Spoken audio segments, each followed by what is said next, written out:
Programme में आपको खुशामदीद कहते हैं। मैं असदुल्ला खान हूँ। एमक्यूएम ने सिंध असेंबली में अपना अपोजिशन लीडर लाने की तैयारी मुकम्मल कर ली है। बावजूद इसके कि एमक्यूएम की 21 सीटें हैं सिंध असेंबली में, पीटीआई की 30 सीटें हैं, लेकिन इसके बावजूद एमक्यूएम को लगता है कि वो अपना अपोजिशन लीडर ला सकते हैं। ये अपोजिशन लीडर इससे बड़ा अहम होगा क्योंकि आइंदा दिनों में पीपल्स पार्टी ने निगरान वज़ीर आला के लिए जो मुशावरत करनी है वो अपोजिशन लीडर से करनी है। और हलीम आदिल शेख साहब ने भी ख़त लिखा है कि मैं अपोजिशन लीडर हूँ, मुझसे मुशावरत के अमल का आगाज़ किया जाए। तो अब एमक्यूएम अगर अपना अपोजिशन लीडर लाती है तो जाहिर है निगरान वज़ीर आला के लिए मुशावरत उनसे होगी। तो ये मामला कहाँ जा रहा है, इस पर हम बात करेंगे। दूसरा, खैबर पख्तूनख्वा में एएनपी, पीपल्स पार्टी और नून लीग के रहनुमाओं की तरफ से एक एतराफ़ी बयान ने एक नया पेंडोरा बॉक्स खोल दिया है। एतराफ़ यह किया है कि वहाँ पर एक कोटा सिस्टम के तहत जो इस वक्त निगरान हुकूमत है उसमें 3-3 मिनिस्ट्रियाँ जो हैं वो दी गई हैं इन बड़ी सियासी जमातों को, और जेयूआई के पास ज़्यादा मिनिस्ट्रीज़ हैं। तो सवाल फिर ये पैदा होता है कि क्या ये एक न्यूट्रल गवर्नमेंट है या तमाम जमातों की तरफ से लाई गई या उनके नामजद करदा जो मिनिस्टर्स हैं उन पर मबनी एक काबीना वहाँ पर मौजूद है, और ये कैसे न्यूट्रलिटी को इंश्योर करेगी, आगे इलेक्शन होने कैसे होगा, इस पर भी हम गुफ्तगू करेंगे। और साथ ही साथ इलेक्शन जो है वो मरदमशुमारी मुकम्मल होगी है। पाकिस्तान की कुछ सियासी जमातें समझती हैं कि नई मरदमशुमारी के तहत इलेक्शन होने चाहिए। अगर ऐसा होता है तो फिर तो इलेक्शन डिले भी हो सकते हैं। और आज राना सनाउल्लाह साहब ने कहा कि पंजाब की हर सीट पर हमारा जो है वो नुमाइंदा खड़ा होगा, उम्मीदवार खड़ा होगा। अगर ऐसा है तो इसका मतलब है कि नून लीग किसी के साथ भी सीट एडजस्टमेंट पंजाब में नहीं करने जा रही। इन तमाम चीज़ों पर गुफ्तगू करते हैं। हमारे साथ कामरान मुर्तज़ा साहब मौजूद हैं, जेयूआई के सीनियर रहनुमा। बहुत शुक्रिया कामरान साहब, खुशामदीद। शर्मिला फारूकी साहब हमारे साथ मौजूद हैं, पाकिस्तान पीपल्स पार्टी के रहनुमा हैं। और प्रोग्राम के आगाज़ में हम अरशद वोरा साहब से बात करेंगे, एमक्यूएम के रहनुमा। बहुत शुक्रिया अरशद वोरा साहब। सबसे पहले तो ये बताइए सर कि आपकी सीटें हैं 21 और पीटीआई की हैं 30, और अपोजिशन लीडर मौजूद भी है, हाजिर भी है, खत भी लिख रहा है और कह रहा है कि हमारे साथ मुशावरत का आगाज करें निगरान वज़ीर आला लाने के लिए। तो आप कैसे लाएंगे और क्यों लाएंगे अपना अपोजिशन लीडर सिंध असेंबली में? बिस्मिल्लाहिर्रहमानिर्रहीम। देखिए असद, आपके इल्म में अच्छी तरह है कि इस वक्त जो है पीटीआई के जो 35 में से तकरीबन जो है 20 के करीब या 15 के करीब जो है लोग ऑलरेडी पार्टी को छोड़ चुके हैं, और वो पार्टी को छोड़ चुके हैं। दूसरे उनके कुछ एमपीए जो है वो आ भी नहीं रहे। अब अगर ये सिचुएशन है, ये सिनेरियो है, तो 5-10 लोगों का अगर वो जो है अपोजिशन लीडर हैं हलीम आदिल खान साहब, तो वो फिर जो है आगे असेंबली में वो आ भी नहीं रहे, और खत से तो काम नहीं चलता ना, you have to be present there. तो हमारी स्ट्रेंथ उनके बाद सबसे ज्यादा है, और क्योंकि ये नहीं आ रहे तो हम पीपल्स पार्टी को फ्री हैंड तो नहीं दे सकते ना इस सिचुएशन में, क्योंकि ये कोई छोटी मोटी सिचुएशन नहीं है। इट्स अ मैटर ऑफ कि आपको एक इंटरिम गवर्नमेंट लेकर आनी है और वो मशावरत के साथ लेके आनी है। अब अगर पीपल्स पार्टी के पास जब अपोजिशन लीडर ही नहीं होगा और कोई नहीं है, तो how can they, I mean वो तो फिर फ्री हैंड। सर आपने कहा कि वो आ नहीं रहे, तो पीटीआई के लोग क्या इसलिए नहीं आ रहे कि वो रूपोश हैं, और रूपोश नहीं होंगे और आएंगे तो वो पकड़े जाएंगे क्योंकि गिरफ्तारियों का मौसम चल रहा है, इसलिए वो नहीं आ रहे और इस मौके से आप फायदा उठा रहे हैं, ऐसा नहीं है क्या? नहीं अच्छा, देखिए मेरी बात, मुझे एक बात बता दें, बहुत सारे एमपीए जिनके पार्टी छोड़ चुके हैं, दे हैव ऑलरेडी अनाउंस, उनका नंबर वैसे ही कम हो चुका है ऑलरेडी असेंबली में, सिंध असेंबली में। तो अब अगर सेकंड बिगेस्ट पार्टी अपोजिशन में जो है वो अगर एमक्यूएम है, तो एमक्यूएम का हक बनता है कि एमक्यूएम अपने उम्मीदवार को लेकर आए और अपना अपोजिशन लीडर लेकर आए, ताकि जो इंटरिम गवर्नमेंट बननी है वो फिर मशावरत के साथ बन सके। सही है। वोरा साहब, एक सवाल का और जवाब दीजिए, आपकी पार्टी का क्या यह मौक़िफ़ है कि नई मरदमशुमारी जो तकरीबन मुकम्मल हो चुकी है उसके मुताबिक इलेक्शन होने चाहिए, और अगर ऐसा होता है तो क्या इलेक्शन ताख़ीर का शिकार नहीं हो जाएंगे? देखिए, नई मरदमशुमारी के अभी तक तो रिजल्ट भी नहीं आया है, ठीक है ना।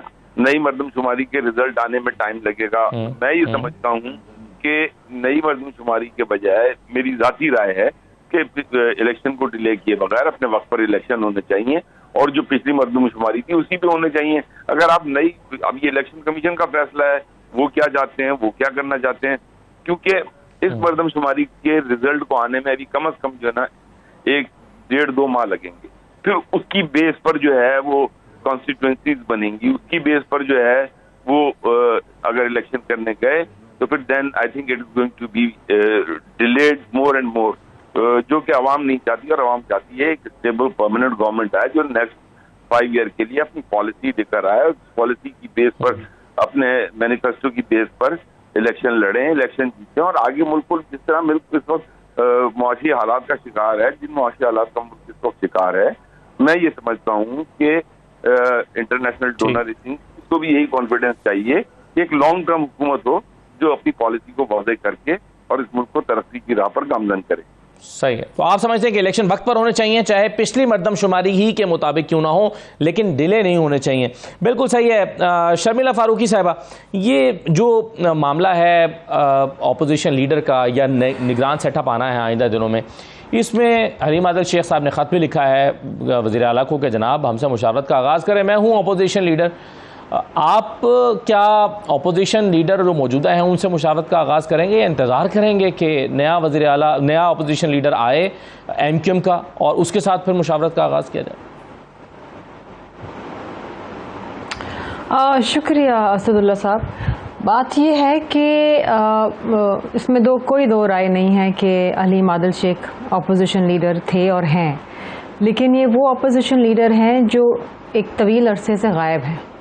पूरा बजट का सेशन गुजर गया सिंध असम्बली के अंदर और अपोजिशन का एक बंदा भी नहीं था PTI की जानिब से, और बहुत अहम होता है बजट का सेशन, क्योंकि ज़ाहिरी बात है आप अपनी तजावीज़ भी देते हैं, आप कट मोशंस भी लाते हैं, आप उसके ऊपर तकारीर भी करते हैं, और बहुत सी ऐसी चीज़ें अपोजिशन की जानिब से आती हैं कि जी आइंदा आने वाले बजट में वो उसको इंक्लूड किया जाए। अपोजिशन लीडर तो दूर की बात है, PTI का एक मेंबर भी नहीं आया, और अभी भी जब सेशन चल रहा है सिंध असम्बली का तो एक मेंबर इनका नहीं है। अब सुना यह है कि काफ़ी सारे इनके MPs जो हैं वो छोड़ चुके हैं, कुछ के वीडियो बयान आए हैं, कुछ के स्टेटमेंट्स आए हैं कि हमने उनको छोड़ दिया। अगर छोड़ दिया तो फिर उन्होंने तो आना नहीं है। बाकी जो 2-4 रह गए हैं उनकी तरफ से कुछ इतला नहीं है। अब 2 या 3, 4 या 5 MPs के ऊपर तो अपोजिशन लीडर नहीं बन सकता ना, नहीं रह सकता। अब ये अपोजिशन का राइट है कि वो जो मौजूदा अपोजिशन है जिसमें MQM शामिल है, GDA शामिल है, कि वो अगर मिलके कोई अपोजिशन लीडर लाना चाहते हैं तो वो लेकर आए, और उन्होंने अपोजिशन लीडर को नामजद किया है। मैं समझती हूँ कि जो आइंदा आने वाली निगरान सेटअप की जो आना चाहिए और आएगा अपने मुकर्रर वक्त पे, उसके ऊपर एक अच्छी डिबेट हो, अच्छी मशावरत हो अपोजिशन की तरफ से और ट्रेजरी बेंचेस की तरफ से। ये ना हो कि वो कहें कि जी वन साइडेड तरीके से पीपल्स पार्टी ने एक निगरान सेटअप जो है वो तजवीज़ कर दिया। सो इसके लिए अपोजिशन लीडर का हाजिर होना, आपको क्या लगता है शर्मिला साहबा के फिजिकली बहुत जरूरी है? गायब हुए हैं या आ नहीं रहे, ये गिरफ्तारियों के डर से नहीं आ रहे, या इनको लगता है कि ये आएंगे तो उनको ये जो है वो या आप जानते ही हैं कि पिछले कुछ अर्से में किस तरह से एक दबाव रहा है मखसूस सियासी जमात के ऊपर वफादारियाँ तब्दील करने के लिए, गिरफ्तारियाँ हुई और फिर वो प्रेस कॉन्फ्रेंस करते हैं। तो ये हालात जो हैं ये इस तरफ, क्या आपके ख्याल में इस जमात के लोग, ये उनके पास ये ऑप्शन था, उनके पास चॉइस था, कहाँ गायब हो गए, क्यों गायब हो गए, क्यों नहीं आ पा रहे? ये जमहूरी सिस्टम के ऊपर सवाल नहीं है? देखिए, मैं नहीं जानती कि वो क्यों नहीं आ रहे, उनके पर दबाव है या नहीं है, या वो वाकई अपनी सियासी जो एलिजेंस है उसको तब्दील करना चाहते हैं। देखिए, मुख्तलिफ औकात के अंदर सियासी जमातों के अंदर ये उछाड़ पुछाड़ हुई है। लोग अक्सर छोड़ के चले जाते हैं जब वो देखते हैं कि जी ये जमात जो है आइंदा इंतखाबात नहीं जीतने वाली, तो फिर वो ग्रीनर पैस्चर्स ढूंढते हैं। कुछ ऐसे मफाद पसंद लोग होते हैं ना जो कहते हैं जी अब छोड़ दो, अब अगर पार्टी जो है ताब के अंदर है तो उस जमात में चले जाओ जो आइंदा इलेक्शन जीतेगी और हुकूमत बनाएगी।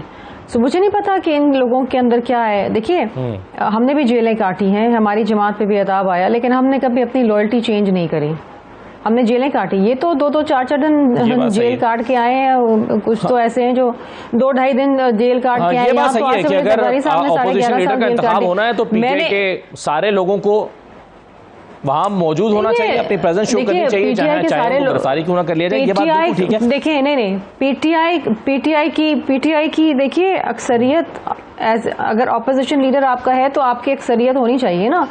अगर उनकी 31 सीटें हैं तो फिर वो 31 के 31 मेंबर मौजूद होना, वरना तो दूसरी जमात का ये राइट है कि वो अपना अपोजिशन लीडर लेकर आए।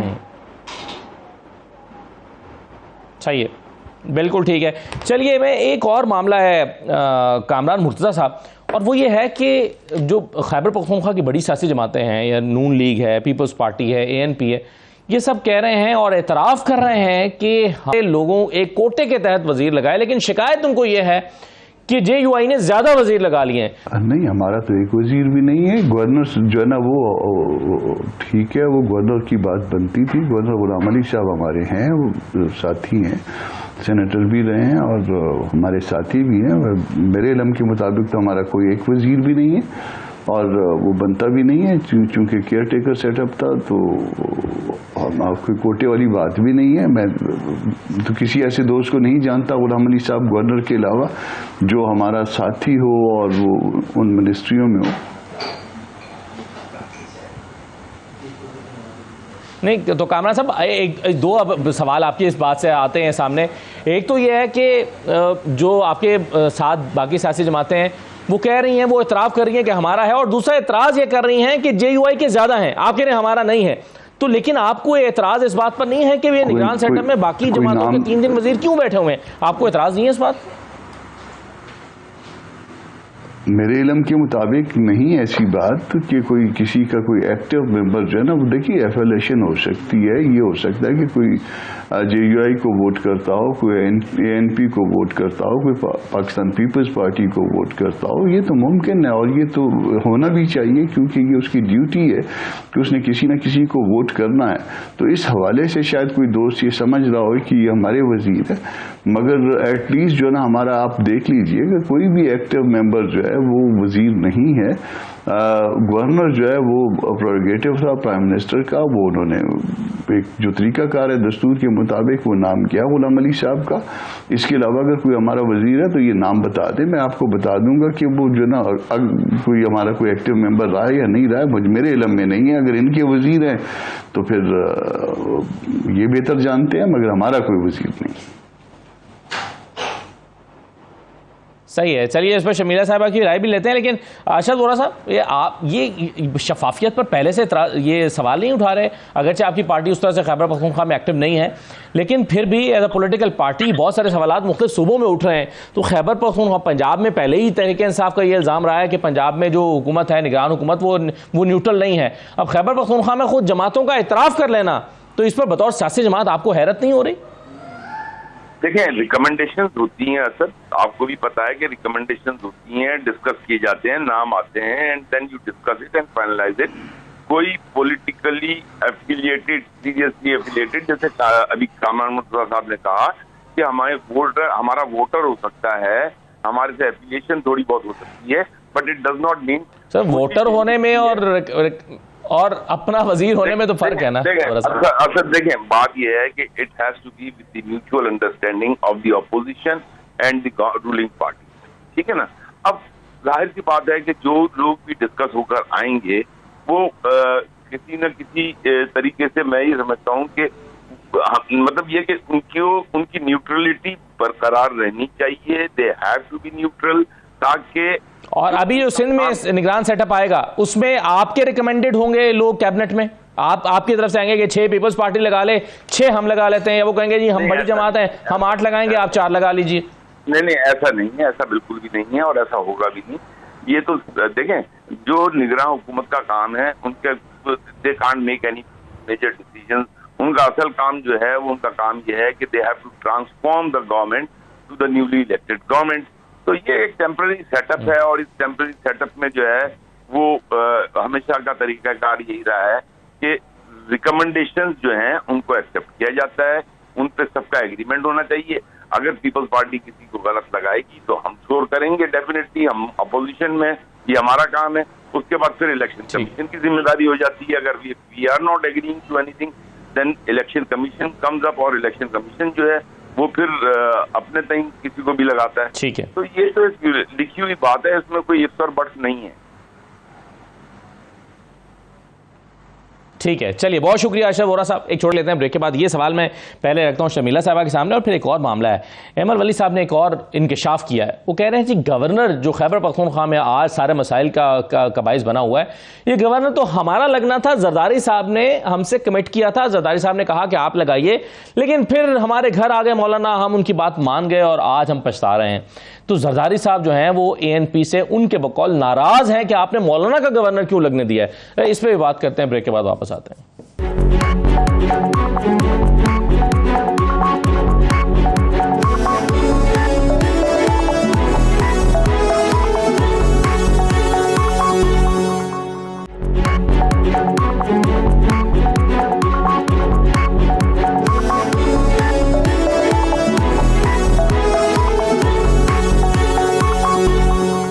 Welcome back. शर्मिला फारूकी साहबा, ये कैसी निगरान हुकूमत है खैबर पख्तूनख्वा में कि जहां सभी जमातों ने अपने 3-3 वजीर बांट रखे हैं। इस तरह तो शायद सिंध में फिर हुकूमत बनेगी तो MQM और पीपल्स पार्टी भी मिलकर यहां पर भी यही करेंगे। ये क्या इसकी न्यूट्रलिटी चैलेंज नहीं हो गई इस एतराफ के बाद खैबर पख्तूनख्वा में? देखिए, जहाँ तक मुझे मालूम है हर सेटअप न्यूट्रल होता है। हाँ, जिस तरह वजीर आला की, निगरां वजीर आला की रिकमेंडेशन होती है ना, 3 रिकमेंडेशन अपोजिशन लीडर देता है, 3 रिकमेंडेशन ट्रेजरी बेंचेस देते हैं, तो इस तरीके से जाहिर बात है कि जो काबीना होती है उसमें भी रिकमेंडेशंस आती हैं। इसका मतलब ये नहीं होता कि उसके अंदर कोई पीपल्स पार्टी का जियाला बैठा हुआ है। जाहिर बात है, आप कहते हैं कि जी ये अच्छा है, ये बेहतर होगा, ये न्यूट्रल होगा, ये हमारी तरफ से रिकमेंडेशंस हैं।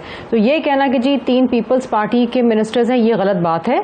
पीपल्स पार्टी के कोई मिनिस्टर्स उसके अंदर नहीं है। पीपल्स पार्टी की रिकमेंडेशंस होंगी कि जी इन लोगों को लगाएं। ये तो खुद कुंडी साहब ने कहा कि 3 हमारे हैं, और इसी तरीके 3 से हमारे हैं। वो कह रही हैं कि 3 हमारे हैं। समर हारून साहब ने कहा 3 हमारे हैं। नहीं, तो ये वो तो खुद कह रहे हैं।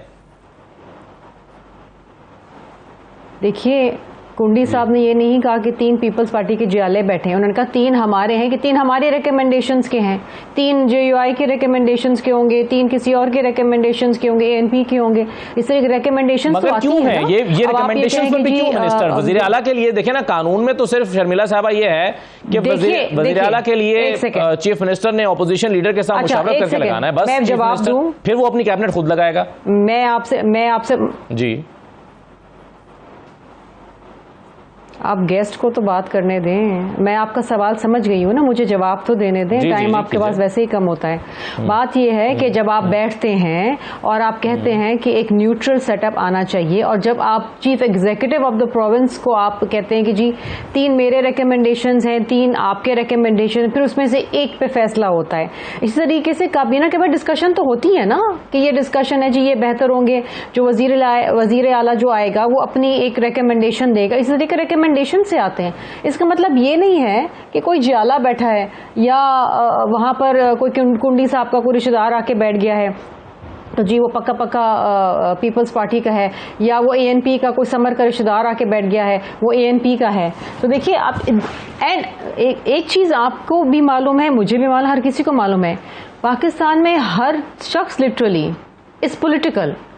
हर किसी की कहीं ना कहीं एलिजेंस है, कहीं ना कहीं वोट है। कोई पीपल्स पार्टी का वोटर है, कोई PMLN का वोटर है, कोई ANP का वोटर है। जाहिर बात है, जब आप KPK के अंदर बैठे हैं तो आपके डिफरेंट वोटर्स होते हैं, उनकी एलिजेंस होंगी कहीं ना कहीं। लेकिन इसका मतलब ये नहीं है कि वो सेटअप ही न्यूट्रल नहीं है या वो बंदा न्यूट्रल नहीं है। और वैसे भी मैं आपको एक बात बता दूं, आप भी जानते हैं, मैं भी जानती हूँ, ये सब जानते हैं कि जो निगरां सेटअप आता है ना, उसका काम पॉलिसी मेकिंग नहीं होता, उसका काम इलेक्शन करवाना नहीं होता, उसका काम होता है स्टेटस को मेंटेन करना। तो एनी केस वो कोई पॉलिसी डिसीजन नहीं ले सकते, ना वो कोई प्रोजेक्ट्स बना सकते हैं। दे आर लेकिन यहाँ पर एक जमात जिसका नाम ANP है, शर्मिला साहिबा, वो नाराज है इस बात पर कि हमें कोटे से कम मिनिस्टर्स मिले हैं। अहमद वली साहब ने तो वाज़ेह तौर पर क्या कहा है कि हमें हमारे कोटे से कम मिनिस्टर दिए गए हैं खैबर पख्तूनख्वा में। तो शायद उनके नजरिए से देखा जाए तो ये बात इतनी सादा नहीं है कि ये महज रिकमेंडेशन हो।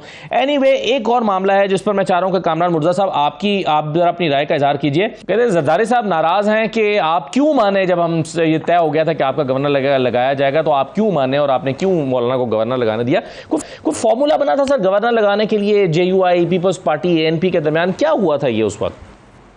ऐसा है कि गवर्नर जो है, गवर्नर लगाना या कोई भी जो ऐसे पोर्टफोलियो जो सियासी होते हैं, जो जमातों से मुतालिक होते हैं, उसमें हम किसी के घर जाने से या किसी के घर आने से वो चीज़ें ना छोड़ सकते हैं, ना ले सकते हैं, ना लेते हैं, ना देते हैं। ये कोई हमारी ज़ाती तो नहीं होती। ये पेन मेरा है, मैं आपको दे सकता हूँ। ये जगह जिस ऑफिस में मैं बैठा हूँ ये मेरा है, आप इसे इस्तेमाल करने के लिए मेरे घर आ जाइए, मैं आपको दे सकता हूँ क्योंकि ये मेरी है। मगर जो चीज़ पार्टी की और पार्टी ने मुझे दी हुई है, या जो चीज़ अदरवाइज जो पार्टी ने मुझे नहीं भी दी मगर पार्टी का वो है, तो वो मैं आपके हवाले नहीं कर सकता। भले आप मेरे साथ कितने भी अच्छे दोस्ताना ताल्लुकात में हों, या मेरे घर आ जाएं, या मस्जिद में आ जाएं, या जहाँ पे भी आ जाएं। वजह ये होती है कि ये सियासी होते हैं और सियासत से मुताल्लिक होते हैं और कोई ज़ाती मलकियत नहीं होती हमारी। तो मुझे इनके बयान से एहतराम के बावजूद, पूरा एहतराम है मुझे इनसे, मगर इस बयान पे मुझे सियासी बयान नहीं लगता। ये ऐसा कोई जरगा टाइप और पता नहीं क्या, इस तरह से तो नहीं हुआ करता। उनको शायद गवर्नर से ज़्यादा प्रॉब्लम है, उनके ऊपर तनकीद भी करते रहते हैं और बहुत शदीद तनकीद करते हैं, मगर इत्तेहादी होने की वजह से हम इसको नज़रअंदाज करते हैं, एहतराम करते हैं उनकी बात का और उसका जवाब नहीं देते। मगर ये ऐसी चीज़ नहीं है कि कोई चीज़ उनकी थी और वो उन्होंने हमारी वजह से छोड़ दी। इसकी एक और एंगल भी हो सकता है। उनसे कोई हमारी पार्टी की पोजीशन उस सूबे में ज़्यादा बेटर नहीं है, और अगर बेटर है तो फिर अगर कोई फ़र्ज़ कर लीजिए कि कोई ओहदा तकसीम भी हुआ तो उनसे बेहतर तौर पे जो है ना वो हमारा हक बनता था ना। पिछले इलेक्शन को आप बना लेंगे कोई, या जद्दोजहद को जो है ना वो एक आप उसको वो स्टैंडर्ड एक वो बन जाएगी, तो उसमें फिर कोई ज़्यादा उनसे शायद हमारा हक बनता हो। तो वो तो कहते हैं हमने 3 मिनिस्ट्रियाँ ली हैं, हमने तो कोई मिनिस्ट्री नहीं ली है, हमारा कोई मिनिस्टर नहीं है, हमारा ये गवर्नर है और दस्तूर के मुताबिक है, और ये तय हुआ होगा, प्राइम मिनिस्टर के लेवल पे तय हुआ होगा, पार्टीज के लेवल पे तय हुआ होगा। ये ऐसे नहीं है कि ये मेरे पास जो है ना 10 रुपए थे वो मैंने बांट दिए, 2 उधर, वो 2 उधर चले गए, 2 उधर चले गए। ये वैसे मेरा था, मगर उसमें कामरान साहब ने ले लिया। खैर उनके बकौल तो वो पछता रहे हैं हिमायत करके। जी सही है। चलिए शर्मिला भाई साहब, एक बात तो केवल वाली की बात से अंदाजा होता है कि वो, हाँ चले, हाँ अब तो देर हो गई। अच्छा शर्मिला साहबा, लगता यह है कि पीपल्स पार्टी यानी, और ये हमारे इल्म में भी है कि आसिफ जरदारी साहब ने बड़ा इंपॉर्टेंट रोल प्ले किया था हुकूमत बनाने में। शहबाज शरीफ साहब को भी सपोर्ट किया था कि आप वज़ीर आज़म बन जाइए, और बाकी जगहों पर भी उन्होंने बड़ी मीटिंग्स की थी, काफ लीग के साथ भी, और काफ़ी मुतहरिक थे। तो अब इस वक्त एक लड़ाई खैबर पख्तूनख्वा में बाकायदा नज़र आ रही है, इल्ज़ामात की एक बौछार है। गवर्नर खैबर पख्तूनख्वा से ना नून लीग खुश है, ना ANP खुश है, ना बाकी जमातें खुश हैं। तो क्या एक मरतबा फिर जरदारी साहब को आना पड़ेगा ये लड़ाई सुलझाने के लिए? देखिए, Peoples Party believes in consensus politics. हम सबको साथ लेके चलते हैं, हम नेशनल कंसेंसस डेवलप करते हैं। खैबर पख्तूनख्वा की आवाम को पहले भी हमने सर्व किया है, मुश्किल की घड़ी के अंदर सर्व किया है।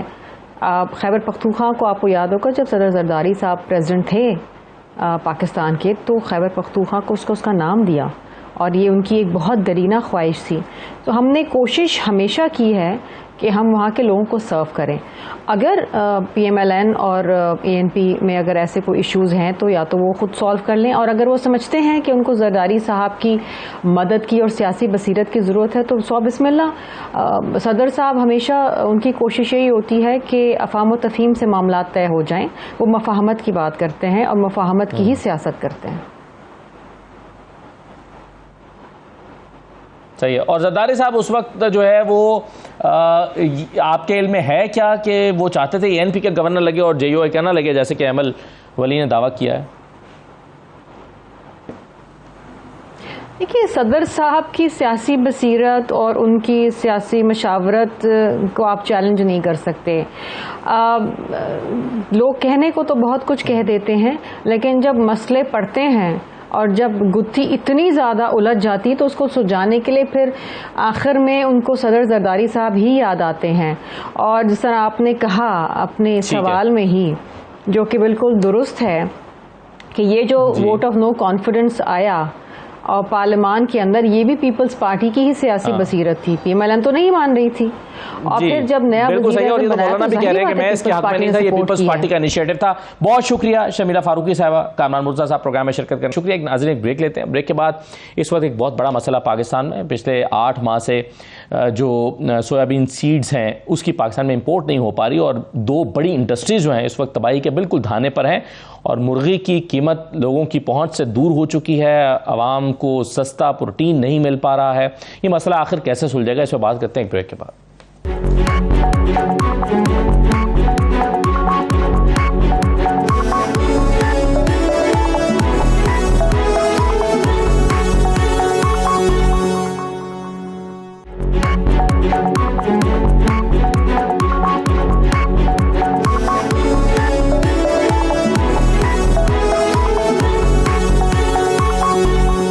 ब्रेक के बाद आपको दोबारा खुशामदीद कहते हैं। एक मसला जो पिछले 8 महीने से मुसलसल चल रहा है, इसके लिए आवाज़ उठाई जा रही है, लेकिन ये मसला हल नहीं हो पा रहा। सोयाबीन सीड्स की दरामद पर मुसलसल पाबंदी है, और इसकी वजह से पोल्ट्री की सनत जो है वो शदीद बहरान का शिकार है। सिर्फ पोल्ट्री ही नहीं, बल्कि सॉल्वेंट एक्सट्रैक्टर जो एसोसिएशन है, ये भी सॉल्वेंट एक्सट्रैक्शन की जो कंपनी है, जो इंडस्ट्री है, ये भी शदीद बहरान का शिकार है। अब मामला यह है कि कुछ चीज़ें मैं आपके सामने जो फैक्ट्स हैं वो रख देता हूं, और फिर हम इस पर थोड़ी सी गुफ्तगू करते हैं। मामला यह है, पोल्ट्री एसोसिएशन का कहना है कि सोयाबीन मील जो है ये मुर्गी की खुराक का बुनियादी जुज़्व है, और इसका कोई मुतबादल नहीं है। फिर गुज़श्ता 8 माह से सोयाबीन सीड्स की दरामद पर पाबंदी है, जिसके बायस खाम माल नापैद हो चुका है। पैदावारी लागत में बेपनाह इजाफे के बायस 40% पोल्ट्री इंडस्ट्री बंद हो चुकी है। मुर्गी के गोश्त की कीमत 680 के करीब पहुंच चुकी है। कीमतों में 67% तक इजाफा हुआ है, यह भी पाकिस्तान पोल्ट्री एसोसिएशन का कहना है। सोयाबीन की इंपोर्ट पर पाबंदी से पोल्ट्री और सॉल्वेंट इंडस्ट्री को अरबों रुपए मालियत का नुकसान हो चुका है। सोयाबीन इंडस्ट्री की जो सीड्स हैं उसकी दरामद पर पाबंदी हर रोज पाकिस्तानी अवाम पर 1 अरब 30 करोड़ का बोझ डाल रही है। इसके अलावा सोयाबीन की इंपोर्ट पर पाबंदी ने लाखों अफराद को बेरोजगार कर दिया है। पाबंदी बरकरार रहने से मजीद बेरोजगारी का खदशा है। और पाकिस्तान पोल्ट्री एसोसिएशन और APSEA का कहना यह है कि सोयाबीन की इंपोर्ट पर पाबंदी शदीद तरीन ग़ज़ाई किल्लत का खदशा जाहिर कर रही है, और इससे लगता यह है कि इससे मजीद जो ग़ज़ाई किल्लत है वो बढ़ेगी, क्योंकि अभी मार्केट में तो शायद जो कीमत है वो मुकर्रर की जाती है 650 के करीब, लेकिन मुर्गी का गोश्त कहीं पर 750 और कहीं 800 रुपये में मिलता है। और खदशा ये है, और फिर मुर्गी की सनत से जुड़ी हुई और बहुत सारी जो फूड इंडस्ट्री है उसके सनत से जुड़े हुए लाखों अफराद हैं, वो सब मुतासिर हो रहे हैं। मेरे साथ नवाबजादा शहजाद अली खान साहब मौजूद हैं, पेटर इन चीफ हैं all Pakistan solvent extractor association के। बहुत शुक्रिया शहजाद साहब प्रोग्राम में शिरकत करने के लिए। शहजाद साहब, मसला क्या है? 8 महीने से सोयाबीन सीड्स की दरामद पर पाबंदी लगाई गई है, आपके साथ मुज़ाकरात भी हुए हैं, क्यों इजाज़त नहीं दी जा रही? वो जो सोयाबीन के शिप्स हैं वो क्यों रोके गए हैं, क्यों वो उनको अलाउ नहीं किया जा रहा? थैंक यू वेरी मच जी। बिस्मिल्लाहिर्रहमानिर्रहीम। ये अक्टूबर 2022 में हुकूमत Pakistan ministry of national food security को एकदम ख्याल आया कि ये तो मुल्क में GMO सीड आ रहा है, जबकि GMO सीड की इंपोर्ट का कोई फ्रेमवर्क ही नहीं मौजूद था। तो उसमें कोई तफरीक नहीं थी कि GMO है या नॉन GMO है। और पिछले 15 साल से 20 साल से मैं खुद इंपोर्ट कर रहा था, बाकी सारी इंडस्ट्री भी इसको रेगुलरली इंपोर्ट कर रही है। सोयाबीन मील और मकई 2 अहम इम्पॉर्टेंट इंग्रेडिएंट्स हैं जिनके बगैर मुर्गी की खुराक जो है वो बन तो सकती है, लेकिन जो रिक्वायर्ड रिजल्ट्स हैं वो नहीं दे सकती। आपको याद होगा आज से 10-12 साल पहले मुर्गी का गोश्त सबसे महंगा होता था, फिर मटन होता था और फिर बीफ होता था। आज सिचुएशन ये है कि सबसे महंगा मटन है जो 1600 से 1700 रुपये पर किलो है, फिर बीफ है जो 800-900 रुपये किलो है, और फिर मुर्गी का गोश्त था जो 200-250 रुपये किलो पे बिकता था। अब जब सोयाबीन मील की इंक्लूजन बंद हो गई तो वो जो मुर्गी का गोश्त या मुर्गी जो कॉस्ट करती थी 250 रुपये, वो कॉस्ट करना शुरू हो गई 350 रुपया। और उससे जो उसकी पैदावारी लागत बढ़ने से नेचुरली फिर उसकी प्रोडक्शन भी कम हो गई, और 40% इंडस्ट्री भी बंद हो गई, क्योंकि वो कैश फ्लोज को मेंटेन करके ये इस कॉस्ट पे मुर्गी नहीं प्रोड्यूस कर सकते थे। और कंज्यूमर को जो है वो मुर्गी जो है उसकी ज़्यादा कीमत देनी पड़ गई। और जैसे कि हमने अपने मुख्तलिफ एड्स में और एडवर्टीजमेंट जो चल रहा है इंडस्ट्री का, PPA का और FCA का जॉइंट, उसके अंदर बताया है कि रोज़ाना कंज्यूमर पाकिस्तान का 130 करोड़ रुपए एडिशनल पे कर रहा है। तो आपके चैनल के ज़रिए और आपके शो के ज़रिए मैं मोहतरम प्राइम मिनिस्टर साहब को बड़ी मोहतबाना गुजारिश करना चाहता हूँ कि जैसे आपने कल फरमाया कि अब आखिरी 30 दिन रह गए हैं और काउंटडाउन शुरू कर दिया आपने खुद ही, तो जाते जाते ये एक कौम को जिस अजाब में डाला गया है मिनिस्ट्री ऑफ फूड सिक्योरिटी की वजह से, उस अजाब से खुदा के लिए निकाल दें। मुर्गी सस्ती हो जाएगी और जो प्रोटीन है वो इंसानी ज़रूरत के तहत उसको खाना लाजमी है ताकि वो लोग खाना शुरू हो जाएं। और मुर्गी की जो इंडस्ट्री है जिससे हज़ारों लाखों लोग वाबस्ता हैं वो रोज़गार पे वापस आ जाएं। वो सब प्राइम मिनिस्टर साहब आपको दुआ देंगे, आपका भला चाहेंगे और मुझे उम्मीद है कि इंशाअल्लाह ताला ये जो आप काम है जाने से पहले 13 अगस्त से पहले इसकी जो अप्रूवल है वो करके देंगे। और ये याद रखें कि ये दुनिया के 170 ममालिक में यही सोयाबीन इस्तेमाल होता है, अमेरिका में, जापान में, यूरोपीय यूनियन में, ऑस्ट्रेलिया में, न्यूजीलैंड में, यू नेम द कंट्री। सिर्फ 100 मिलियन टन चाइना इंपोर्ट करता है। तो इसमें कोई ऐसी चीज़ नहीं है, ये 25 साल से ट्राइड एंड टेस्टेड चीज़ है, इसके अंदर कोई हेल्थ कोई रिस्क फैक्टर नहीं है। जैसा हमारा एग्रीकल्चर मिनिस्टर बार बार कहते रहे कि इसमें जहर है, इसमें ये है, इसमें क्योंकि इस मेरा ख्याल है मैं भी यही सवाल करने वाला था, खुद भी आपने इशारा कर दिया कि ये कहा जाता है कि जीएमओ की सीड्स और इसकी मसनूआत की जो इजाजत है वो इसलिए नहीं है कि हमने यूरोपीय यूनियन के साथ जो है वो हमने कोई मेरा ख्याल है साइन किए हुए हैं और वहां से हमें अलाउड नहीं है। क्या इस तरह की कोई चीज है? और जी तो सर ये सब ऐसी स्टोरी है। आपने मंगाना अमेरिका से है, ब्राजील से है, कंज्यूम आपने खुद करना है, तो इसका यूरोपीय यूनियन से क्या ताल्लुक है? सही है। तो सर फिर ये बताएं कि अब ये आपका की डिमांड क्या है कि जो सोयाबीन के कंटेनर्स फंसे हुए हैं उसको अलाउ कर दिया जाए, या आप समझते हैं कि ऐसी पॉलिसी फॉरएवर बनाई जाए कि ये जीएमओ सीड्स जो हैं इनको इसमें कोई हर्ज नहीं है, इसको अलाउ किया जाए और ये आता रहे? ये देखें, 2 जहाज इन्होंने रोके थे कि ये बड़े ख़तरनाक हैं और इसमें ये है उसमें वो है। उसमें से एक जहाज़ का फिट होने का सर्टिफिकेट दे के बांग्लादेश रवाना कर दिया गया। एक जहाज़ पड़ा है जिसका कोर्ट ने फैसला दे दिया कि उसकी गवर्नमेंट ऑफ पाकिस्तान ने जो डिटेंशन की है वो इलीगल की है। उसके ऊपर इंडस्ट्री ने हर्जाने का मुकदमा भी दाखिल कर दिया हुआ है और उसके ऊपर जितनी कॉस्ट आएगी वो भी हुकूमत पाकिस्तान से क्लेम की जाएगी कि ये जो अरबों रुपए का लोगों का नुकसान हो गया है ये इनके गलत फैसले की वजह से हुआ है। और मैं समझता हूं कि मिनिस्ट्री ऑफ फूड एग्रीकल्चर ने गलत फीडिंग की कैबिनेट को भी और गुमराह किया अपने बाकी कोलीग्स को भी, जबकि इशू और था। और जो मैं शायद टीवी चैनल पे ना बताना चाहूं, लेकिन अगर प्राइम मिनिस्टर साहब ने मौका दिया या मुझे मौका मिला बात करने का तो मैं उनको डेफिनेटली बताऊंगा। कुछ उनके इल्म में भी है कि इशू पर्सनल है जिसको उन्होंने पर्सनल से नेशनल इशू बना दिया है। अच्छा, तो शहजाद साहब ये बताइए कि इससे तो अब जाहिर है एक तो चलें सारिफ मुतासिर हो रहा है ना, जो 250-300 रुपए की मुर्गी को 800 रुपए तक में खरीद रहा है, एक तो वो मुतासिर हो रहा है। लेकिन इस सनत से डायरेक्टली जो है वो कितने लोग वाबस्ता हैं जो इफेक्ट हो रहे हैं? क्योंकि बराह रास्त गोश्त की इंडस्ट्री, फिर उसके बाद फिर बहुत सारी जो फूड इंडस्ट्रीज जो हैं इससे वाबस्ता हैं, होटल्स की चेन्स हैं, वो भी जाहिर है इससे मुतासिर होती हैं, कारोबार कई तरह के मुतासिर हो रहे हैं। तो कितने लोग आपके ख्याल में इफेक्ट हो रहे हैं इससे? सर, इस काम से पूरे पाकिस्तान में जितने लोग हैं हर कोई इफेक्ट हो रहा है।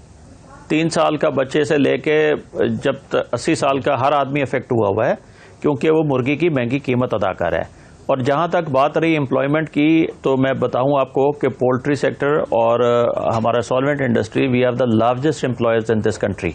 क्योंकि हम लोग ऑर्गेनाइज नहीं और हमारी गिनती वैसे नहीं है जैसे नॉर्मल टेक्सटाइल इंडस्ट्री करा लेती है, तो इस वजह से वो किसी नंबर्स पे नहीं आ रहा होगा।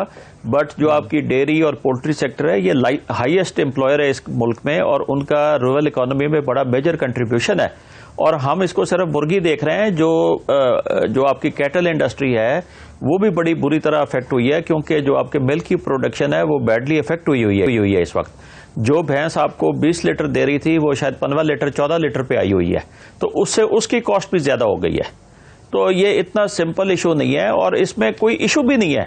देखिए ना, दुनिया के 170 मुल्कों में तहकीक करके उन्होंने इजाजत दे दी हुई है, तो पाकिस्तान को क्या इशू है?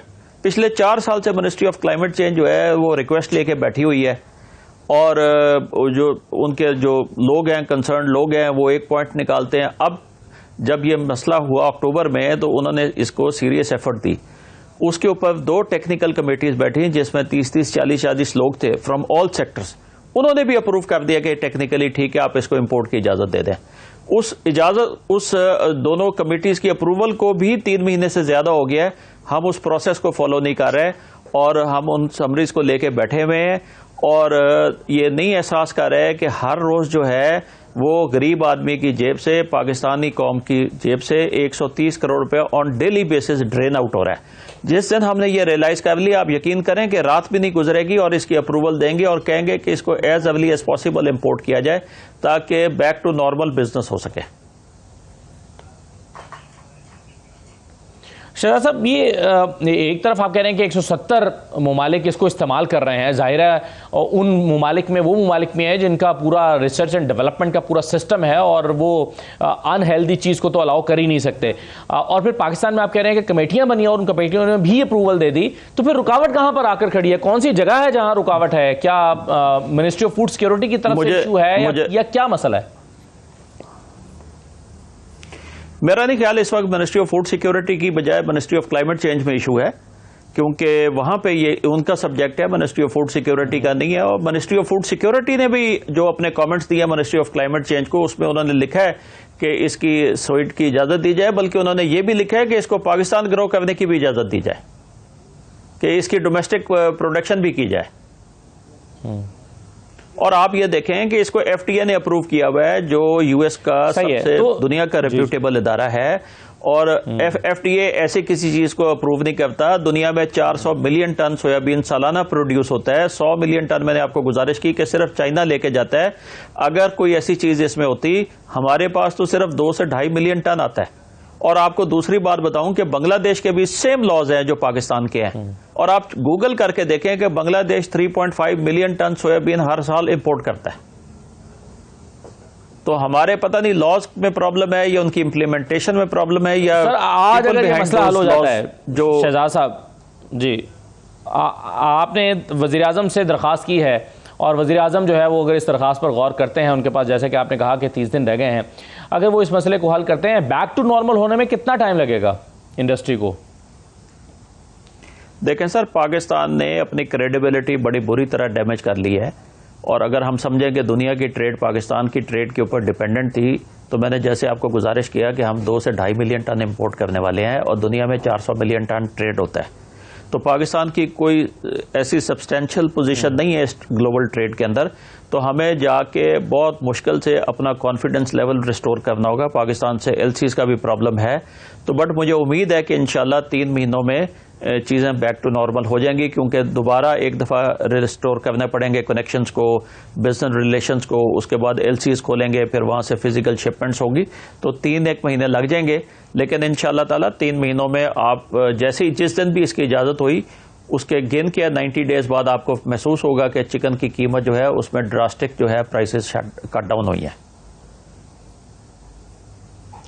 और अगर शहजाद साहब खुदा न खास्ता ऐसा नहीं होता और वज़ीर आज़म साहब जैसे 8 महीने से मामला लटका हुआ है, मजीद 1 महीना आपकी बात नहीं सुनते, क्या होगा इसके बाद? यानी पिक्चर आप क्या देखते हैं, इंडस्ट्री की पिक्चर क्या देखते हैं, आवाम की सूरत हाल, और फिर ये कैसे नॉर्मेलिटी की तरफ कैसे आएगी इंडस्ट्री? देखें सर, ये लेटर और सूनर तो लानी पड़ेगी। आप कितना अरसा कौम को पेनलाइज कर सकते हैं और क्यों करेंगे? और मैं नहीं समझता कि प्राइम मिनिस्टर जो हमारे हैं वो ये काम करेंगे।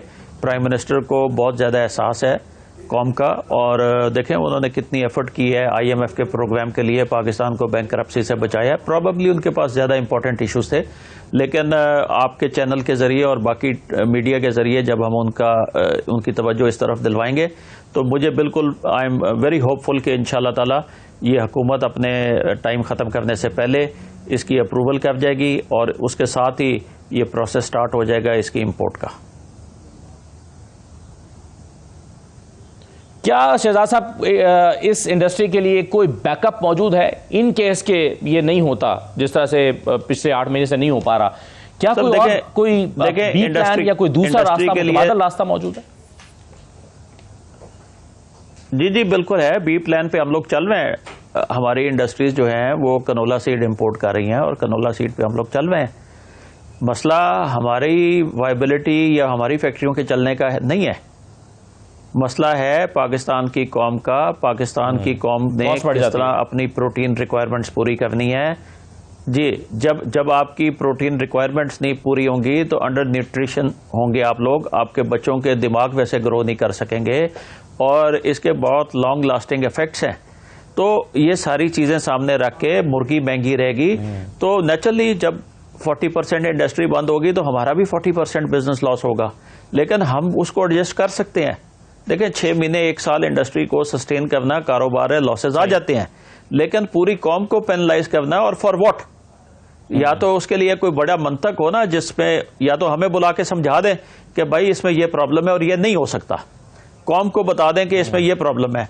आप कहते हैं कि इसमें प्रॉब्लम भी कोई नहीं, टेक्निकल कमेटीज बिठाते हैं, वो कहते हैं बिल्कुल ठीक है। आपने दूसरी टेक्निकल कमेटी बिठाई, उसने भी कहा ठीक है। नेशनल बायो सेफ्टी कमेटी जो है उसने भी कहा बिल्कुल ठीक है, आप इसको इंपोर्ट कर लें। तो फिर क्या प्रॉब्लम है? अप्रूवल करने में 3 से 4 महीने लग गए। इतना तो टाइम टेक्निकल कमेटीज को इस इशू को देखने में नहीं लगे, जिन्होंने पूरी स्टडी करके अप्रूव किए हैं इसको। तो मुझे उम्मीद है कि प्राइम मिनिस्टर साहब जो हैं वो जाने से पहले, इस टर्म के खत्म होने से पहले इसको डेफिनेटली अप्रूव करेंगे और कौम को इस महंगाई की निजात से दिलवाएंगे, मुर्गी की महंगाई से। ठीक, बहुत शुक्रिया नवाबजादा शहजाद अली खान साहब। प्रोग्राम में के लिए एक बहुत बड़ा मसला है, 8 महीने से सोयाबीन के जो सोयाबीन सीड्स हैं उसके कंटेनर्स रुके हुए हैं, उसको इजाज़त नहीं मिल रही शिप्स को कि वो पाकिस्तान में इंपोर्ट हो सकें, और उसके नतीजे में जो सनत, न सिर्फ जो मुर्गी की सनत है वो बल्कि उससे जुड़े लाखों लोग मुतासर हो रहे हैं, और सिर्फ वही नहीं जो इस कारोबार से वाबस्ता है बल्कि आवाम भी उनकी चूँकि कीमतें पहुँच से दूर हो गई हैं और वो मुर्गी इस्तेमाल नहीं कर पा रहे, और उनकी जो एक सस्ती प्रोटीन का एक सोर्स था वो एक तातुल का शिकार होकर रह गया है। तो हमें यकीन है कि इस मसले का कोई ना कोई हल निकालने के लिए हुकूमत ज़रूर इस पर तवज्जो देगी। आइए, आज का प्रोग्राम था, इजाज़त दीजिए, अल्लाह हाफ़िज़।